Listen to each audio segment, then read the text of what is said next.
গীতাৰ শ্লোকবোৰৰ পৰাই আপুনি আপোনাৰ জীৱন সলনি কৰিব পাৰে।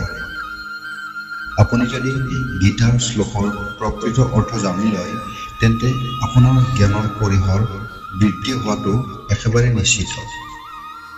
গীতাত শ্ৰীকৃষ্ণ অৰ্জুনক গীতাৰ জ্ঞান দিছিল।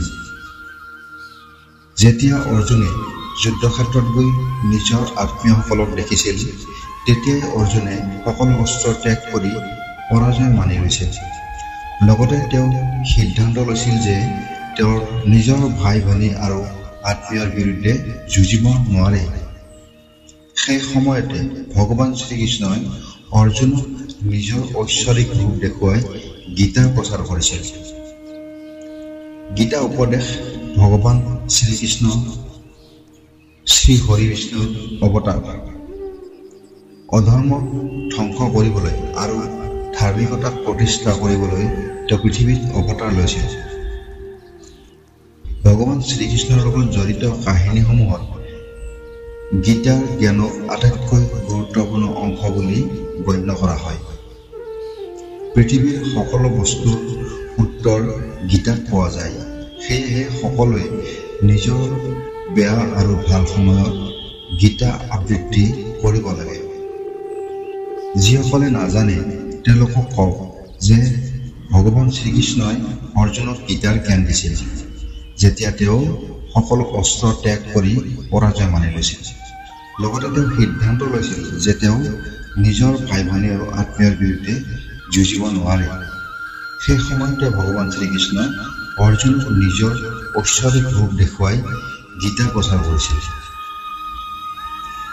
গীতাত শ্ৰীকৃষ্ণই কৈছে, যেতিয়াই ধৰ্মৰ ক্ষতি হ'ব, যেতিয়াই অধৰ্ম বৃদ্ধি হ'ব, তেতিয়াই বাৰে বাৰে মই পৃথিৱীলৈ আহিম। পৃথিৱীৰ পৰা অশুভ শক্তিক আঁতৰাবলৈ আৰু ধৰ্ম ৰক্ষা কৰিবলৈ মই আগবাঢ়ি যাম পৃথিৱীলৈ। প্ৰতিটো যুগত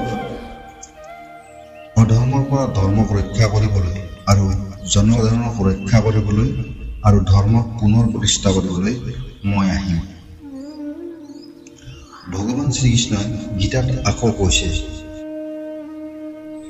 আমাৰ কৰ্তব্য পালন কৰাৰ অধিকাৰ আছে, কিন্তু ফলাফল কেৱল আমাৰ প্ৰচেষ্টাৰ ওপৰত নিৰ্ভৰ নকৰে। ফলাফল নিৰ্ণয় কৰাত বহুতো কাৰকে ভূমিকা পালন কৰে, যেনে আমাৰ প্ৰচেষ্টা, ভাগ্য, ঈশ্বৰৰ ইচ্ছা, আনৰ প্ৰচেষ্টা, জড়িত লোকসকলৰ সঞ্চিত কৰ্ম, স্থান আৰু পৰিস্থিতি ইত্যাদি।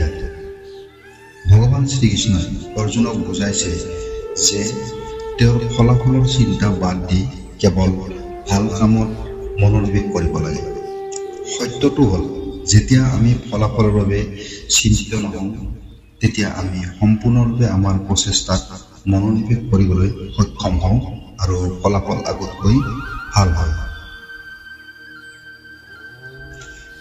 গীতাৰ আন এটা শ্লোকত শ্ৰীকৃষ্ণই অৰ্জুনক বুজাইছে যে তেওঁ সকলো শক্তিৰ উৎস অৱস্থিত।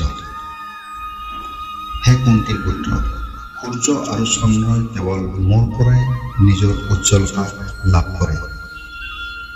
মই ওম বৈদিক মন্ত্ৰৰ পবিত্ৰ বৰ্ণ, মই আকাশৰ শব্দ, আনকি মানুহৰ মাজত প্ৰকাশ পোৱা সকলো ক্ষমতাৰ বাবেও মই শক্তিৰ চূড়ান্ত উৎস। ধন্যবাদ।